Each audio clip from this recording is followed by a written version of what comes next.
Hello, everyone. This is Dr. Niladri Chaudhary, President of Green Computing Foundation. Green Computing Foundation is organizing the one of its kind sustainable AI hackathon called Green Mind.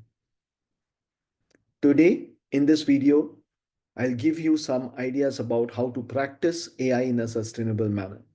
So, the topic Sustainable AI Build the Future Without Breaking the Planet. Every ChatGPT query nearly uses 10 times more electricity than the traditional Google search that have been used to. Training GPT-3 generated 552 tons of CO2, equivalent to 123 gasoline powered cars driven for a year. By 2030, generative AI could create up to 5 million metric tons of e waste also. But here's the thing, you can change this.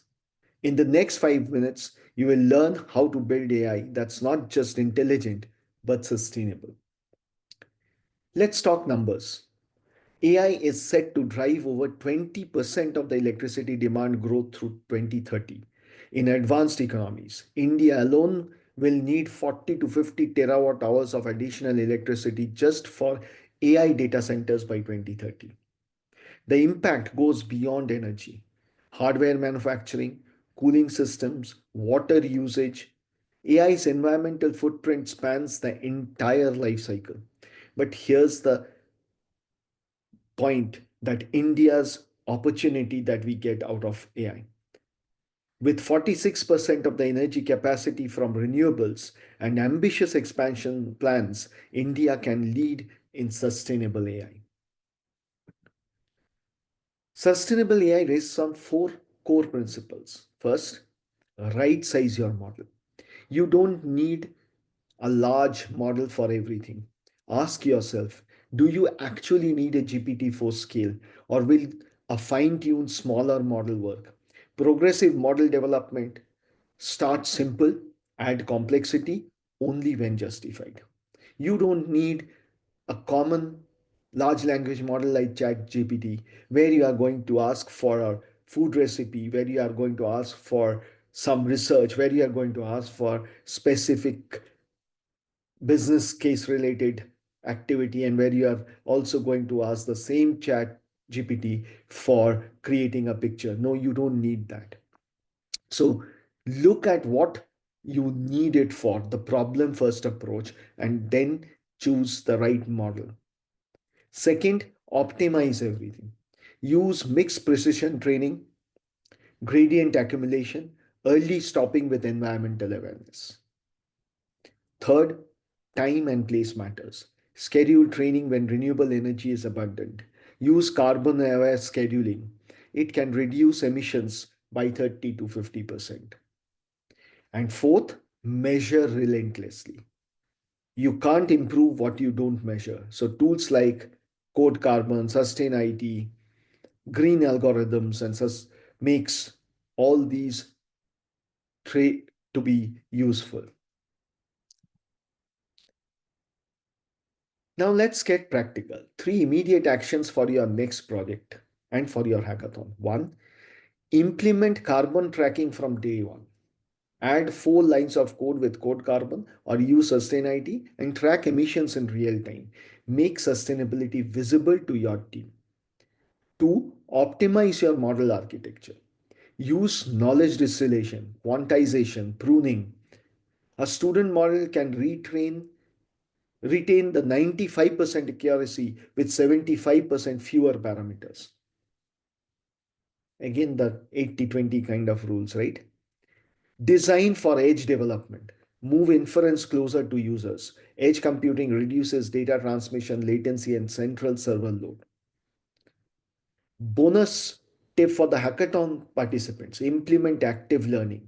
Get better results with 50 to 80% less labeled data.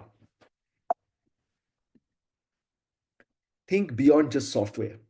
Hardware lifecycle matters enormously. Microsoft extended server lifespans to 5 years and plans 90% component reuse by 2025. AWS added a year to server lifecycles through software efficiency alone.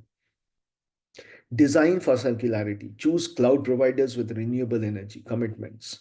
Support hardware as a service models. When you extend hardware life cycles, everyone wins. Think in terms of using micro data centers like Vigyan Labs instead of the big cloud providers. Use the latest for very heavy tasks, but you can run much smaller tasks on older machines. So that way extend the lifespan of the hardware.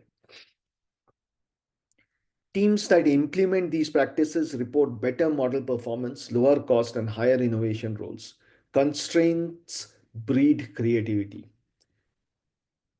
Tesla created better batteries because there was a constraint. So, for hackathon participants, this is your competitive advantage.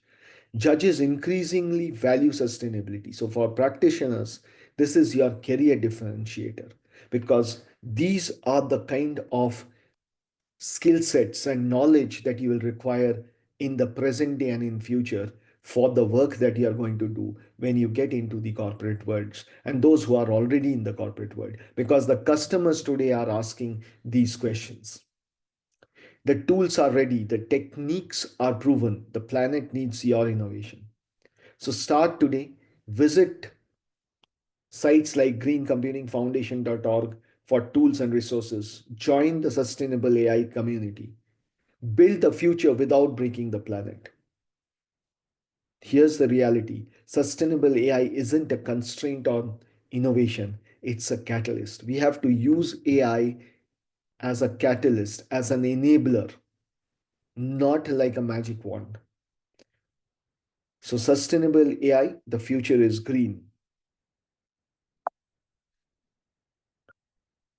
Here is the code. Those who haven't submitted your registration, register using this QR code for the Sustainable AI Hackathon. And let's all build great solutions for the future in this hackathon. And we have partners like Bangalore Bio Innovation Center, STPI, Karnataka Digital Economy Mission. We have the hosting partner, Sir M. Vishweshwarya School of Architecture. We have Birch Logic, Vigyan Labs, Zero Labs. We have incubators like SJC, STEP, AIC, BIMTech, Women Innovators, T Hub, and outreach partners like Service Knowledge Base. Hope to see you all in this great hackathon that is going to happen between October 31st and November 15th. Most of it will be online. However, October 31st and November 15th are where people can we would like the teams to be present in person.